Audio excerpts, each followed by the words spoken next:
Hello. Hey. Hi, everybody. Hello, Can you hear me all right? Yeah, Yes. great. Perfect. So good to see you all again. Here we are. Ragazzi, io sfilo dalla chat così facciamo un po' di posto sullo schermo. Ti sentiremo in voce. Hi. Good Hi, having you here. Ricardo. Nice to be back with you. I'm Ricardo. Last time we saw each other, I had a mask. I remember. Yes. How is in Berlin now? How are the things going in Berlin? Oh, yeah, it's pretty locked down. So not much going on. But yeah, so just going for walks and stuff. So it's not that bad right now. So. Okay. And I've got two small kids, so I couldn't go out anyway a lot of the time. So, yeah, and I can do all my work mostly from this place. So, you know, It's great. So, Yeah. So for the first question is for me. For the people that don't know who Hainbach is and what you are doing, I just tell you some numbers, something. Your Instagram has 52,000 followers. And your YouTube channel has 82,000 followers, but you are not a pop star. No. When you launched 2 days ago an application which I buy, and it is very nice, and probably we can talk about later. The Gauss field looper, which is in 2 days is one of the top downloaded application on the Apple Store. Yeah, and it is. For example, when you talk about a kind of piece of equipment or a tape cassette recorder or a musical instrument, they disappear in 3 days from eBay, and the last one is 10 times the price than before you talk about this one. And why is your secret? You don't have a cactus on your desktop or a puppet. Why are you so famous? Luckily, like I probably can see in the live that I'm blushing now. The thing is, I mean, I've always just been passionate about what I do, and Hainbach basically was never meant to generate any profit because my main income used to be from theater composition. So that was the way I made my living, and it was all fine. So I could just explore Hainbach. There was no pressure like in other projects and other bands that I had before to make it. So this was always my passion project. And at some point, I started to put a camera on it and document what I do, and just kept doing the same thing with just a camera. And suddenly I got labels asked to release music, and people watched it, and people visited my Bandcamp and started watching my channel, and just the camera helped a lot. And then I started to talk about what I'm doing, because there's only so many things you can write in a YouTube comment. So I thought talking about stuff would be a good idea. And that basically helped to... It's the weirdest. I do pretty strange experimental stuff, and even Gauss, the looper app that I did, it came just Friday. It's still rather experimental. So it's not meant to do the things you do them normally. It's not a traditional looper, and that people like that is something that I find really fascinating for me, because it's all strange and rather nerdy stuff, and it's the same thing. Like, I watch YouTube channels that have no relationship to anything that I ever do. Like someone building, like, I don't know, like a medieval armor. That doesn't translate in anything of my life, but I just like seeing somebody who has a passion for something, and to live to see that passion is something that I think people react to, maybe. Yeah. But I should consider some plans, at least. So we didn't get to know your secret. This is a passion. Passion. Yeah. For sure. And just a question, Hainbach.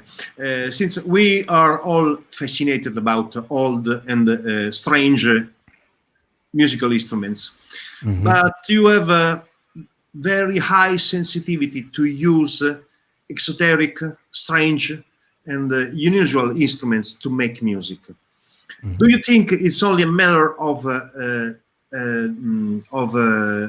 to be the man who touch that machine, or you think that from a creative, stylistic point of view, it has a huge impact in your creativity? Maybe I can explain better, but I'm sure you understood. I understand. I think I get what you're meaning. The thing is, every time I browse through eBay and just think, oh, could this thing music? Is there something in there that could give me a sound? And it's cheap. Then I just said, okay, so now I'm gonna risk it. And usually most of the stuff is pretty cheap, like $50, $60. And after having played a modular synthesizer for quite some time, that is really cheap because those things are money graves. Yes. But then there's the moment of excitement when you plug it in and it doesn't blow up, and then out comes this sound that no one ever heard. That's something really special. When you've got, like, one of my earliest videos on this is the saddest drone machine, which is unit by Hewlett Packard that was meant to test communications lines in the 80s and early 90s. And these machines back then cost $12,000.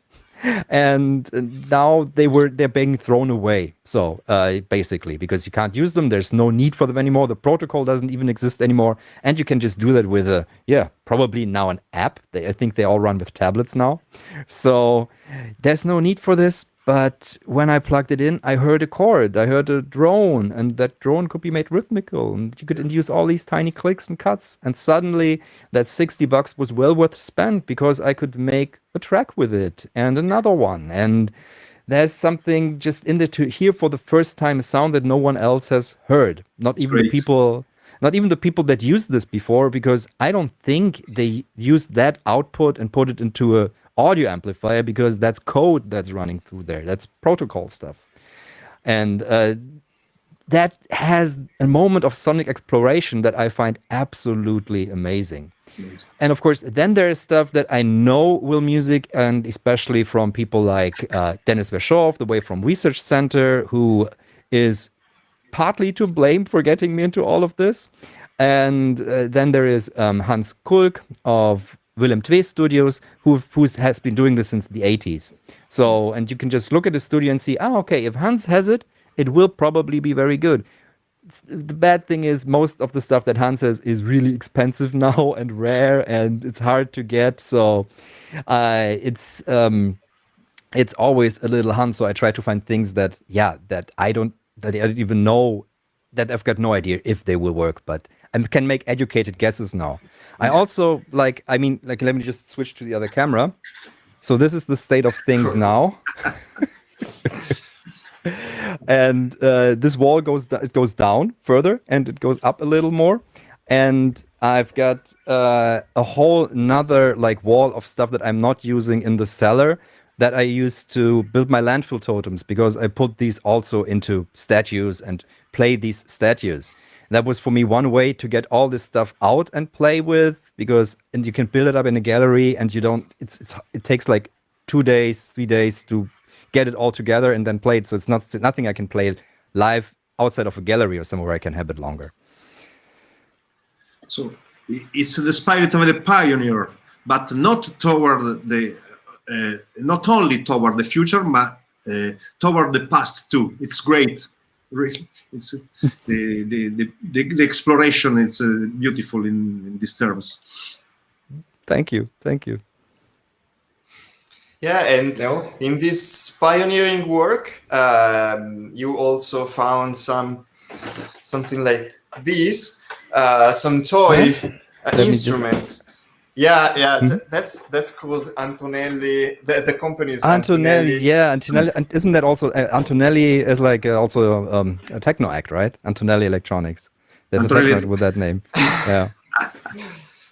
I wanted to mention this because we were following you since a lot of time, and we were very fascinated. But at some point, you found out some what we call pianola, this kind of very cheap toy instruments. I think it was from Bontempi, the ones you used in your videos. And one of us, I think it was Riccardo, but I may be wrong, had just an idea. Why don't we connect the Bontempi history with Germany? And from this, we contacted you, and it was great to talk to you. I just want to recap a bit of this history for the people that are listening to us. Bontempi was a company dealing mainly with toy instruments, but they had a very interesting time where they started one of the biggest research centers in Europe, which was called IRIS, IRIS, and they developed one of the most powerful back then DSP rack mount instruments, like the Kaima Capybara, something like this. Well, it was before, I think, like in 1988, 1989, they started this research center, and it was great. And we have the factory out there in our area, and we found a lot of instruments. Paolo and Riccardo can tell 100 meters from my birthplace. I grew up side by side of Antonelli factory. And the Bontempi history is very interesting. We could talk about this for hours, but the interesting thing is that this factory is now abandoned, but it was full of instruments and of mainly most of the equipment that this research center used. And we found a lot of computers where their software is still running. So we contacted Hainbach and sent him a nice package with all this kind of weird stuff inside it. I don't know if you had some time to open the stuff and have a look. No, what I have to do, because this place here is full, so my studio has no space for it, but I'm getting like a small extra table in my workspace in the cellar, and there I'm gonna set it up, because I want this to explore this like really on its own, and I need space. I can't just cram it in here, so that wouldn't work. So that's my next to do, what I want to do with this. Yeah, so we'll have some surprises in the future for the listeners. I'm so excited for this. I'm really excited to explore this platform. Do you want to talk us about your application, which is very, very nice? Do you have time to spend some word? Because I found this very interesting and very back style. A mixed. It appeared to be a mix of a field microphone and a tape machine, and something like a granular synthesizer of glitch, and it's very interesting. Do you want to talk about the Gauss? Of course. So Gauss is basically, the original idea came from one problem that I always have. I record a lot of sounds outside. I record a lot of sounds, but I never do anything with them. Never. It's just, they just sit and never get used. So when Bram asked me if I had an idea for a fun summer project, I pitched him the idea of a creative field looper. So something that you could just always have with you on your phone. So it had to be this format. So it's just like, just record, click. I can have it open here. I don't know even if you can see that if I open it here. So this is it. Yep. Bloop. Okay. So something where you can just record and then record another thing over it and record another thing over it. And you can just build these sound collages. And I wanted it to be two things. I wanted it to be resembling one of these dictaphones. I got one here. Of course I got one here.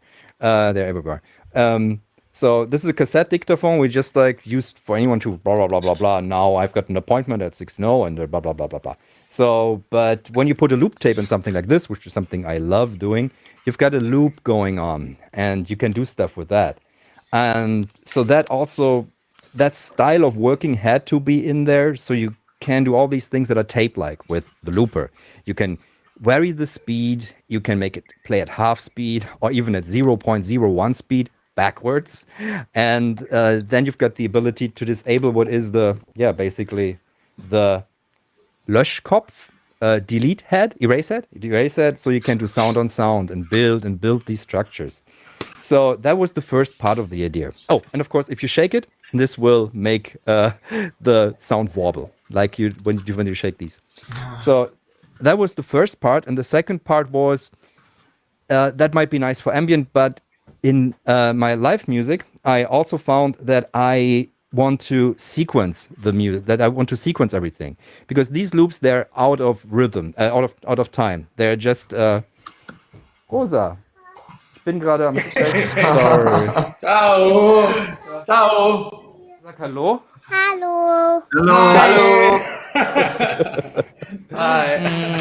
Geh mal zu Mama, ja? Geh mal zu Mama. Ich spiele nachher, ja. Okay. Ja, machst du auch die Tür zu? Dankeschön. Sorry. Sì, succede. Here I am, back again. The lunch is ready. No, already done. Yeah, so they just want to play. So where was I? Where was I? So yeah, so that was so now you've got these basically drifting loops, which is nice. But what I do live in my live setup, I play the Seat Lombardi Coco Quantos, which is a quasi-modular looper, and there you can sequence the rhythm using VCAs. So you can, and the pitch. So now you've got something that's free drifting, but then you can basically sync it to a rhythm. But still, every pass of that loop will be different. And that was the second part of the whole idea. So a mixture of a field recorder and a live instrument. And then Bram added all these other ideas to make it, and he developed the sequencer, and he made it into one thing that's, I think, is so easy to just have with you. But then once you plug it into a decent audio interface, your iPad, you can use this looper on stage easily. Mm-hmm. So just one question arising from this.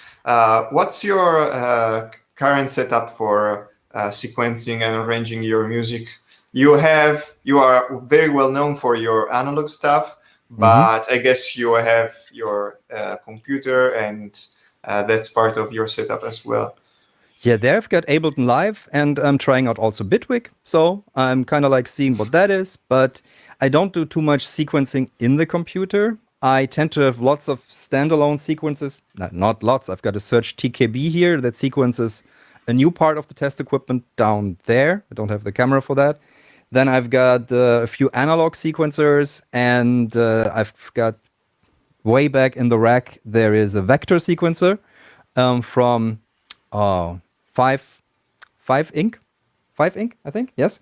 And that is used to sequence basically all the digital sequences too. So I can sequence my Summit down here and the Juno from that modular corner, which is quite fun because I can sit down by the piano and then play all the other stuff while I'm just over there. This is how I do it now. I stopped the whole concept of a completely unifying thing right now, because I kind of need to think how I want to do that so that everything from the big wall of test equipment to my other synths here, to the small wall of test equipment, to my live setup, they can all be partly synced, but there's not yet the mega clock, which I could install because I basically have all the tools, but I also like sometimes to keep things more separate and to just inspiration-wise. So I go into this corner to try this, and when I'm done with that, I go into that corner, into this, and then into that corner, into this.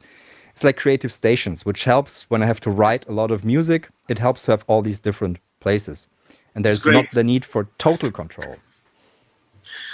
It's the opposite of the thing that many people is trying to reach, or the total control of the whole studio. So it's very interesting, and I must agree with you that to have separate places in which you have separate stimulation, creative stimulations, it could be really, really great, really refreshing from a creative perspective. It's great. But it's we'll call the Hainbach philosophy. Fragmented. Yeah, which is quite similar to something that we in Italy we call, because in Italy we like to eat, and there's the fast food and the slow foods.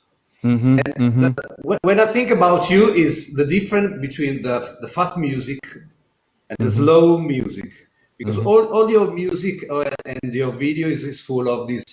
Also, the word is slowly and wobbling. All this kind of music that is slow down, quiet, something like texture. No many notes. Quite open. Is this your style? Is this what you are inside? Is this you? This is what I want to be. I think that's the difference. Because when I started out, when I got the digital audio workstation, I think it was in 1997, it was Cubase something, Cubase 3.5 or 3.6. I started to completely overdo it.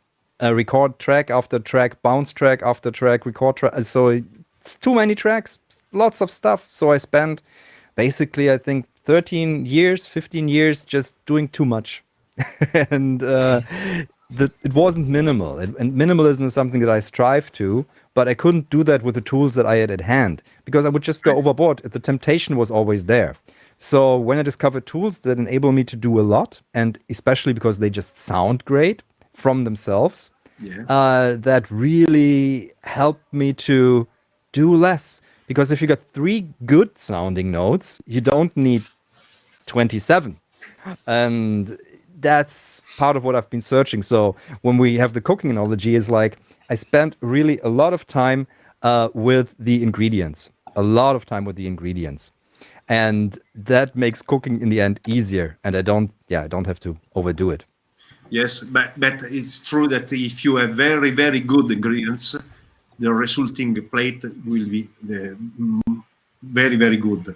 If you use shit on garbage, you can work as you want, but the resulting plate will not be so good. So it's great philosophy. And I think I'm firmly convinced that if you spend a lot of time with inspiring instruments, the quality of your life, the existence, and the creative flow is stronger. After many years of producing music, I produce music for a living, with using only digital audio workstation and plugins. I'm really returning to a whole hardware and with vintage instrument setup, because I really need that kind of inspiration after 30 years of electronic music. Yeah, I can understand that. I can connect to that. There's also one thing is about, I realize how much more the way that you do things is important compared to the result sometimes. So if you focus, or at least if I focus too much on the result, and then the way it doesn't become as enjoyable. Ada, that's my other daughter. Nope. She wants to play the piano. Ada, kannst du später spielen? Bitte? Kannst du später spielen? Geh mal bitte. Bis gleich.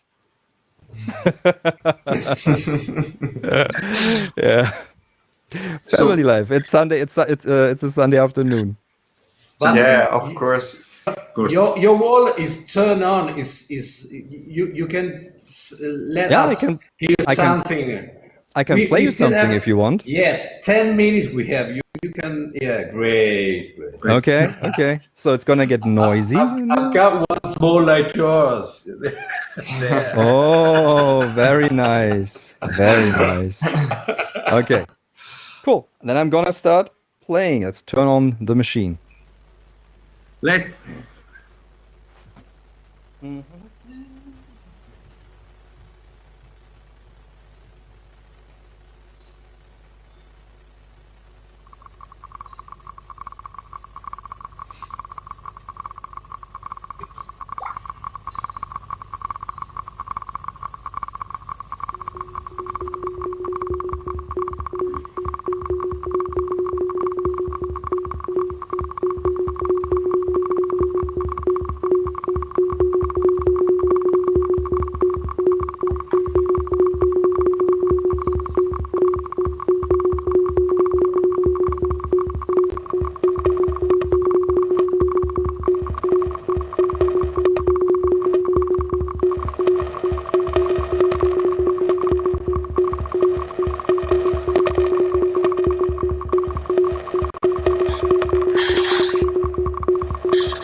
Did my camera just cut out?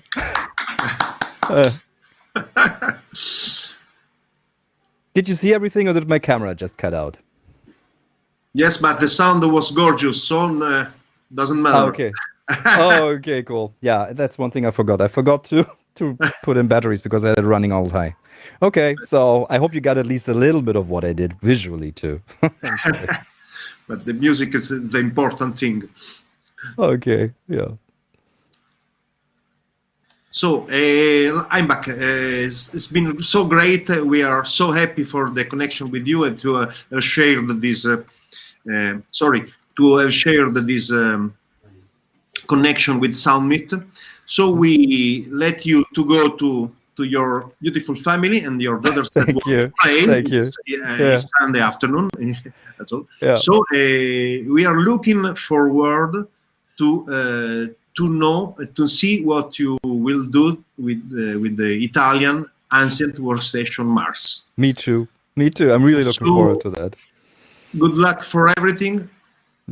And yeah, thank you for having me. This was lovely. And yeah, see you Thank soon. you.